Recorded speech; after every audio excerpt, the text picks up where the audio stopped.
I'm on the hunt for some Scarlet Elf Cups, and if you look behind me, you can see all those decaying kind of deciduous trees, moss covered, starting to rot and break down, and that's the perfect territory for Elf Cups. So let's see what we can find. It's also really wet and damp and quite dingy here, which is perfect for all the kind of succulent, kind of jelly ear type mushrooms, and also some oyster mushrooms if you're lucky.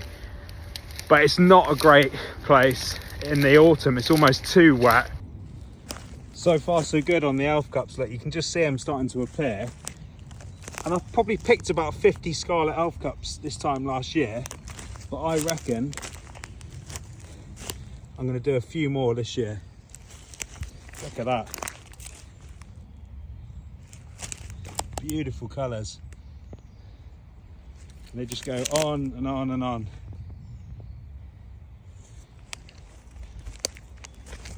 And size wise, you can just see here, it's probably what we're looking at. I don't like to go too small, I give them a chance to grow.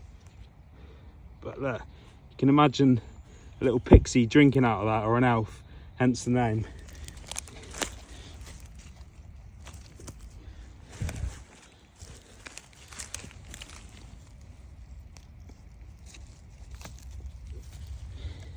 Where's it like?